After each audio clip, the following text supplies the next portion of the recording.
Tu ngjatjeta uroj t'jeni mirë, dashur miq, jemi sonte për të folur në këto net të fundit të këtij viti të 2025 për sfidat kryesore dhe për stuhin, tsunamin e madh që po vjen nga përtej Atlantikut për këtë klas hajdute anti-shqiptare.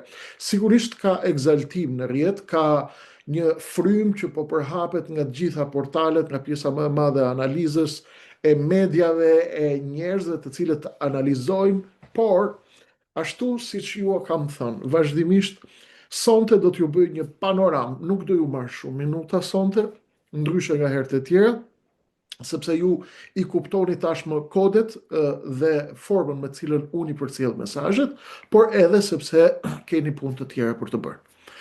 Ka një zhvillim të madh në të gjithë botën, në çdo cep të botës, në këtë moment që po flasim bashkë, është një zhvillim i cili ka të bëj me riformatimet, ju a them për natë dhe do t'ju a them, të gjitha fuqit e mëdha, të mesme dhe të vogla, janë duke konfiguruar interesat e tyre. Kush do zgjerohet, kush do zvoglohet, kush do rrudhet.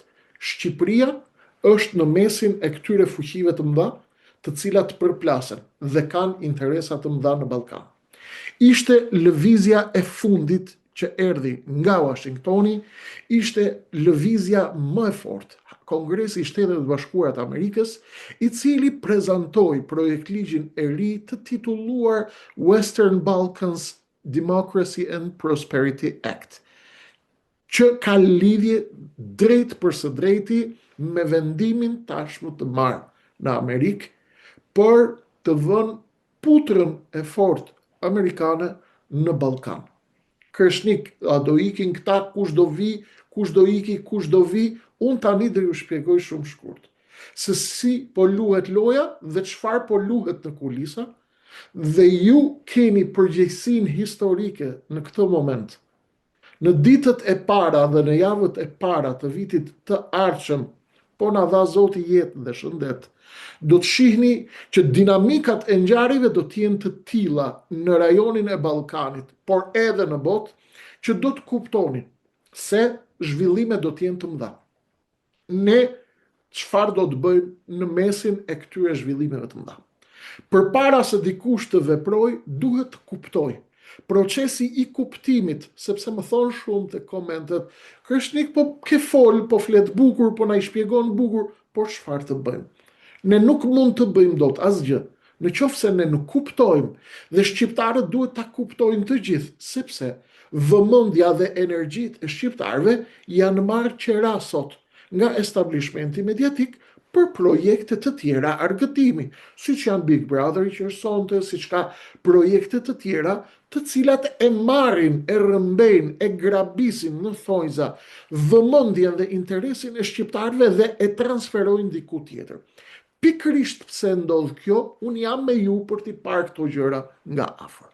Ballkani po lëkundet dhe pse Amerikanët tashmë e ndjen të nevojshme që ta shpallin Edi Ramën dhe kastën e tij hajdute një kryeministër të përkohshëm. Edi Rama tashmë është zyrtarisht me zhvillimet e fundit nga Amerika dhe me vendimet e fundit në Kongres dhe mesazhet e fundit që po vinë nga përtej oqeanit, por edhe nga spaku me nisjen e arrestimeve dhe shpalljen të pandehur të patericave të Edi Ramës që janë oligarkët, të cilët merrnin parat tuaja prej 34 vitesh, një herë me Berishën, një herë me Ramën. Kur ishin me Berishën në pushtet Berisha, punonin me të, kur ishte Rama në pushtet dhe kur ishin Fatos Nano, Ilir Meta, punonin me ata.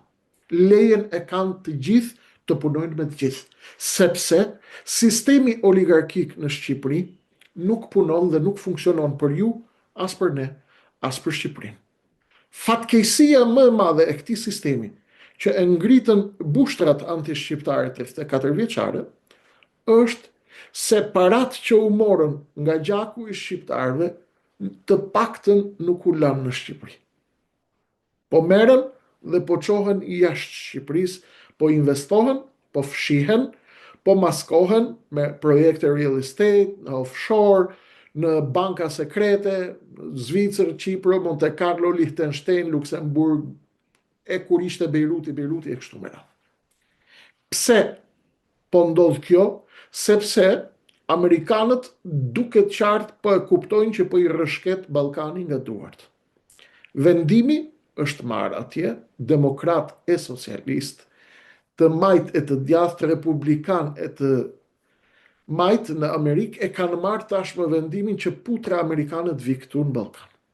Problemi është se në Ballkan askush nuk ka fuqi të veprojë nëse nuk ka komponent ekonomik, ekonomi parapra. Se thoni Kreshnik, pse s'bën ti, çfarë po bën ti me lëvizjen atë deu? Na ngope me fjalë, je shumë i mençur, je shumë i mirë, je shumë i vërtet, je shumë i sinqert.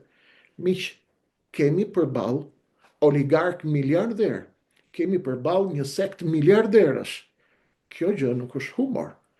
Ndaj, dhe unë po them dhe ju a kam thënë vazhdimisht që duhet një fuqi e madhe që t'i jap një dorë shqiptarëve në ndryshimin e madh që po vjen.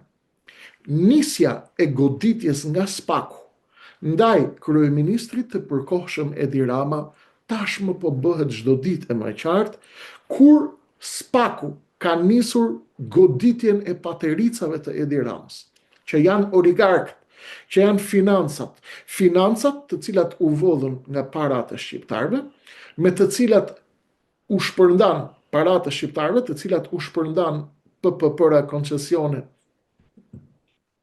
dhe tendera, siç i keni parë ke përgjimet e Akshit, e Berberit, e Ballukut, e Agasit, të Ramës, janë zbërthy komplet. Problemi është që kryeministri i përkohshëm Edi Rama tashmë po merr goditje nga poshtë tek ato që quhen patericat e tij. 17 milion euro 1 kilometër rrugë është bërë me parat e shqiptarëve, nga këto oligarkë të cilët kanë në pronësi televizione të cilat i thithin shqiptarët, i marrin me projekte argëtimi ose jo, dhe pastaj i çojnë ke lajmet apo tek emisionet VIP në darkë dhe u ngulin shiringën në qafë. Pasi i thithin me argëtim, me thashethem, me seks, me eros, me të gjitha nevojat që ka njeriu dhe raca njerëzore, unë ju kam shpjeguar, televizionet i kanë të gjitha sensibilitetet në tabel. Kanë personazhe me të cilët thithin sensibilitetin nacionalist, kombëtarist, bëjnë emisione patriotike. Kanë hoxhallar, kanë priftëri për të thithur dimensionin fetar. Kanë gjithë farsoj emisionesh të cilat marrin dhe grumbullojnë vëmendjen e shqiptarëve. Që në darkë, kur të vi emisioni VIP i prime time-it, ku përgatitet psikologjia politike e shqiptarëve, u ngulin shiringën në qafë, me dozën që duan ata. Këta oligark janë pjesa më e madhe pronar televizionesh. Televizionet të cilat financohen me të njëjtat para, që kryeministri i përkohshëm Edi Rama u jep. Amerika ka marrë vendim.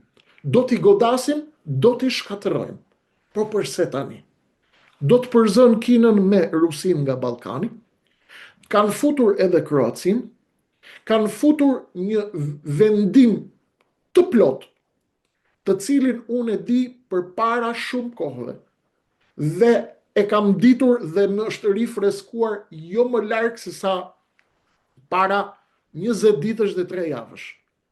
Amerika dhe kompani gjigande amerikane kanë marrë vendim të hynë politikisht, ekonomikisht në Ballkan. Energji, infrastrukturë dhe gjithë shka duhet për të siguruar dominancë politike. Sepse nëse vonohen edhe pak, ata e kanë kuptuar tashmë që lojtarët e Ballkanit, veçanërisht ata të Shqipërisë, janë duke luajtur dyshe. Çdo të thotë po luajnë dyshe. Ju e kuptoni çfarë do të thotë. Luajnë edhe me perëndimin, edhe me lindjen. Sot nuk ka më mundësi të luash me të gjithë bashkë.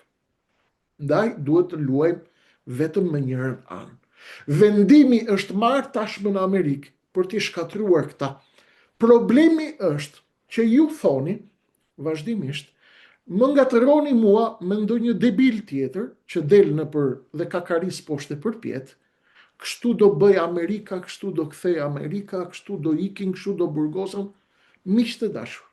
Në qoftë se ju nuk e keni kuptuar formatin e Kreshnik Osmanit dhe të lëvizjes Adheu deri në këtë moment, jam i bindur që ju nuk do të mund ta bëni këtë në të ardhmen. Unë jam format tjetër. Unë nuk jam një karagjoz interneti që luftoj për klikime dhe abuzoj me emrin e Amerikës, të BE-s, të burgut, për çështje klikimesh e kështu me radhë. Ne nuk vuajmë për klikime, ju e shihni, është flak rrjeti dhe faqja Kreshnik Osmani. Çështja është, ne duhet të stopojmë sa abuzuari, por duhet të fillojmë së kuptuari mirë. Më thoni Kreshnik, ti e shpjegon mirë, po çfarë do të bëjmë? Ju a tregoj se çfarë do të bëjmë. Ju a tregoj se çfarë do të bëjnë ata, forcat e mëdha. Forcat e mëdha, të cilat janë të vetmet që mund të japin dorën shqiptarëve të bëjnë ndryshimin e madh në Shqipëri. Kryeministri i përkohshëm Edi Rama, bashkë me shokët e tij në opozit, po përpiqen në këtë moment që të marrin të organizojnë të gjitha energjitë politike në Shqipëri, t'i marrin nën kontroll dhe të mos lën asnjë hapësirë bosh për asnjë lojtar i cili është i jashtë survejimit të sistemit 34 vjeçar në Tiranë. Ndaj, janë shpërndar me shpejtësi për t'i marrë nën kontroll të gjithë dhe për të prodhuar figura të reja. Ka disa ditë që Berat Buzhala, Fevziu, Grida Duma, Baton Haxhiu dhe të gjithë ato që quhen dhe konsiderohen elita e prime time-it politik në Shqipëri, kanë dalë dhe kanë marrë urdhrin për të promovuar figura të reja, të cilat i përgatit sistemi vet me ndihmën e oligarkëve, të cilët po shohin me sy shkatrimin e tyre dhe goditjen, sepse ata e din që nuk kanë fuqi, as kush, as ata, as ne dhe as kush tjetër, ti bëj ballë SBA-ve. Kaq e thjeshtë është. Çfarë duhet bëjnë? Do t'i kapin të gjithë lojtarët, t'i kontrollojnë dhe të shpikin lojtar të ri tek mediat e tyre, në mënyrë që çfarë do lloj sinjali, mendimi, linje, orientimi, apo nevoje amerikanëve për të penetruar bashkë me linjën perëndimore, për të mbajtur Ballkanin larg Rusisë dhe Kinës dhe fuqive të tjera, të jenë të gjitha fushat e zëna. Ky është momenti më i rëndësishëm. Ju më keni pyetur vazhdimisht dhe më thoni në komente, Kreshnik, keni kohë që ju flisni, ikën, ran, do të bie Rama, Rama do të shkojnë në burg, ky do të shkojnë në burg, ai do të shkojnë në burg. Unë jo kam thënë, nuk merrem me parashikime, as me lexim filxhani, as me hedhje falli. Po bëhet një financim i mirë strukturuar sot, për të bindur shqiptarët se ky vendim i SBA-ve ka ardhur nga La Civita, për shembull, të cilin e loboi Fatmir Mediu i Gërdecit, i cili del në fotografi me Gjiknurin dhe Çuçin në një takim bashkë. Ata janë bashkë. Duan të bindin tani shqiptarët që La Civita paska qenë ai i cili pasi mori valixhen e dollarëve këtu për të heqë non gratën e Berishës, që nga ky i cili paska kthyer kursin e Washingtonit. Pse e bëjnë këtë? E bëjnë për t'i bindur shqiptarët dhe për t'i mbajtur me ushqimin e rem, se po iku Edi Rama do vi Fatmir Mediu me shokët e tij mbrapa tij, sepse Fatmir Mediu i Gërdecit paska lidhje me La Civitën, i cili na paska fuqi për të ndërhyrë në Washington dhe për të marrë atje vendime të mëdha të cilat do të godasin kryeministrin e përkohshëm dhe bandën e tij të hajdutëve këtu në Tiranë, me Agasin, me Ballukun, me gjithë lukunin e hajdutëve, dhe ndaj paria e Tiranës, pjesa tjetër e cila koordinon me kryeministrin e përkohshëm Edi Rama, janë duke u bërë gati që t'ju mashtrojnë ju edhe një herë në mënyrë që t'i thuhet Amerikanëve ajo përgjigje që ju e kërkoni nga Kreshnik Osmani sot dhe nga lëvizja Adheu. Kreshnik, kur do të godas Amerika? Kreshnik, kur do të godasin Spaku? Kreshnik kur do të largohet Rama? Kreshnik kur do të largohet ky? Kur do të largohet Berisha? Kur do të largohet? Nuk i duam të gjithë. Nuk bëjmë të gjithë. Miqtë e mi të dashur. Politika ndërkombëtare sot është në pikën e saj të vlimit. Turqia është e rrethuar me Izrael, Qipro, Greqi. Libia është në flak. Veriu i Afrikës është në flak. Ballkani është në flak. Europa është në flak. Lindja e mesme Siria është në flak. Izraeli Iran është në flak. Dhe të gjithë lojtarët po lëvizin gurët e tyre në fushën e shahut në mënyrë që të ruajnë influencën e tyre në botën e ardhshme. Vetëm përpara pak ditëve, kreu, komandanti i forcave ushtarake të Libis, ra me gjithë avionin e tij mbi Ankara. E hodhën, apo ra, pyetje e madhe, mund të bëjmë një emision vitin e ardhshëm. Lojra të mëdha, lojtar, koka të mëdha do të këputen, koka të reja do të lindin. Dhe pyetja jote e rëndësishme, kur do të hikin këta të poshtër, se na shpifën, nuk varet nga unë, as nga ju. Por ajo që duket qartë është që sinjali ka ardhur i qartë tashmë për kryeministrin e përkohshëm. Rama ka një javë në heshtje vdeki. As dita lëshoj ballukun, as e mban më dot atë. Berat Buzhala ka dalë në shesh dhe si Fevziu, miku i tij, po i thot shqiptarve se sa e rëndësishme është ta kuptojnë qëndrimin e Adriatik Lapajt, i cili bashkë me Shabanin dogjën 70.000 vota për llogaritë të Ramës dhe të Berishës, sa e rëndësishme është ta kuptojnë shqiptarët që Adriatiku, edhe pse nuk po i mbledh dot njerëzit në shesh, ai është simbolika e rezistencës. Ai është simbolika e rezistencës që e prodhojnë këta, sepse ata janë të vetmit që u aqojnë mikrofonët Adriatikut. Shqiptarët nuk janë më budallaj. I u referova Adriatikut dhe Shabanit, sepse ata ishin fenomeni klasik i një opozite të përgatitur nga hajdutët e Tiranës. Ndaj, në kohën kur po bien avion, po këputen koka, po rriten kërcënimet, po rritet konkurenca për luftën e gazit në Mesdheun Lindor, në Afrikën e Veriut, në Libi, në Siri, rruga për gazin e Azerbajxhanit i cili del në Europë, a do dal nga Turqia, a do dal nga Siria, korridori David, Izrael, Egjipt dhe pastaj do të kalojnë në Europë, apo jo? Turqin po e rrethojnë, Greqia po lëviz fort, Serbia po lëviz fort, rusët me kinezët po lëvizin fort, dhe të gjithë po bëjnë matjet e tyre të fundit. Kjo që po shpjegojmë është shumë e rëndësishme. Ju e patë mbron lëvizjen që bëri Elisa Spiropali, ju e shpjegova për shqiptarët në Republikën e Maqedonisë Veriut. Të gjithë lojtarët kanë nga një mentor. Ju shqiptarët që prisni nga Kreshniku, t'ju thot kur do të largohet kryeministri i përkohshëm Edi Rama, po ju them vetëm kaq. Fortuna ka nisur, tsunami ka dalë nga shtrati dhe po vjen. Kur ndodh, çfarë ndodh dhe si ndodh, është kalkulim që nuk e bëj unë. As amerikanët nuk e thonë, as e tregojnë, as e lënë të kuptohet. Sepse duhet të kenë gati ekipin e ardhshëm, të cilin o e prodhon politika e Tiranës, ose e prodhoni ju, shqiptarët, bashkë me aleatët tuaj, në qoftë se keni Amerikanët aleat, në qoftë se keni Europianët, në qoftë se keni Rusët, në qoftë se keni Kinezët. Ju e dini se kë keni aleat. Unë besoj që pjesa më e madhe e shqiptarëve sheh ende nga perëndimi. Dhe duhet patjetër që të tregohemi të kujdesshëm mos të gabojmë në këtë moment të rrezikshëm që po kalon bota. Sepse do të paguajmë fatura të tmerrshme dhe do të na duhet ta paguajmë këtë faturë për 50 deri 100 vite të ardhshme. Historia nuk bën shaka shpesh. Historia nuk bën shaka shpesh.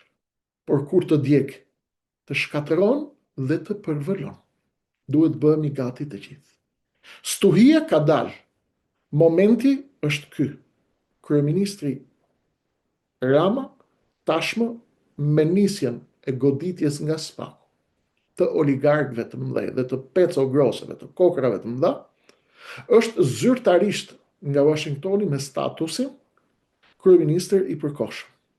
Pyetje legjitime është që ma bën edhe disa gazetar para 2 ditësh, si do të largohet me cilin instrument kushtetues, ka shumicën. Po erdhi tsunami, e fshin dhe rafshon pa logjik. Logjika e tsunamit nuk është logjik politike. Logjika e tsunamit është rafshon çfarë gjen përpara për çdo që mendon të qëndrojë stoik. Cila është detyra juaj dhe detyra jon?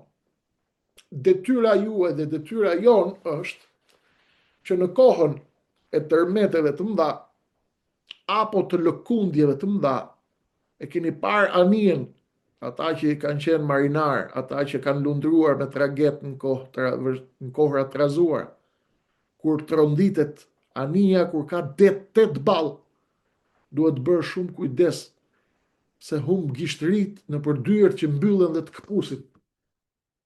Ky është momenti ne duhet të shpëtojmë gishtërit dhe kokën, sepse është koha kur njerëz dhe koka të mëdha sot ikin me gjithë aeroplan, fluturojnë me gjithë aeroplan. Në qoftë se i kanë bërë llogarit gabim, ose në qoftë se prishin lojra dhe planet të mëdha.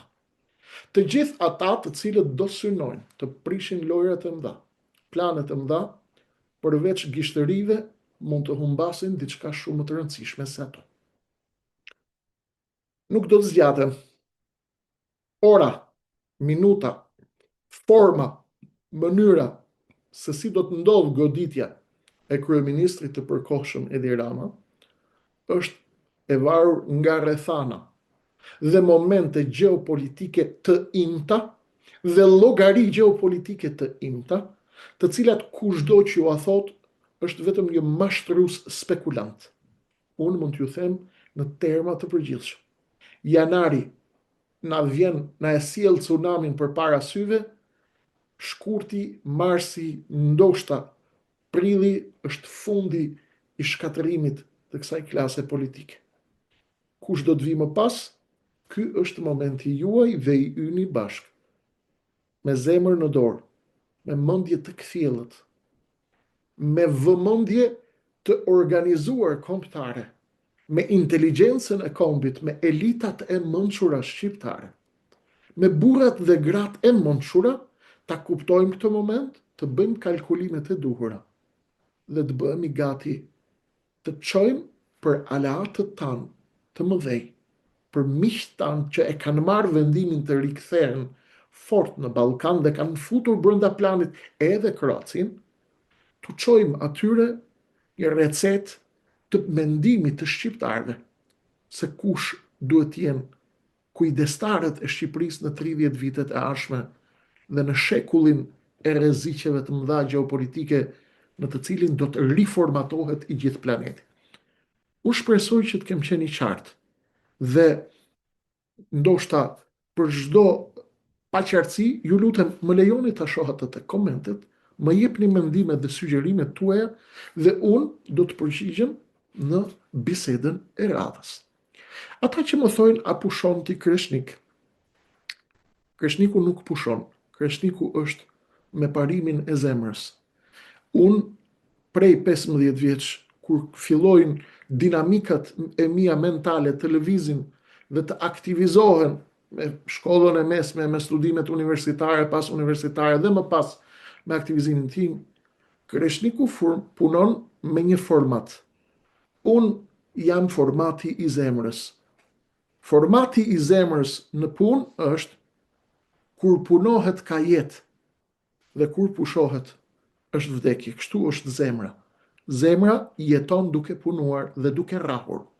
Momentin që pushon, vdes. Ne nuk do të pushojmë derisa të qetësohemi dhe të vëmë në vijë punë të Shqipërisë në këto ditë të rrezikshme. Faleminderit për vëmendjen. kalofshi fundjavë qetë dhe të bukur, më lejoni të shoh mendimet dhe opinionet tuaja të komentet dhe sugjerimet dhe kritikat e edukuar gjithashtu, do t'i mirëpres, do t'i lexoj me kujdes dhe do të përgatis në bisedën e radhës buqetën e mendimeve të mia për atë që mendoni ju. Natë e mirë për sonte, Shqipëria e shqiptarve, vdekje të rrethtarve.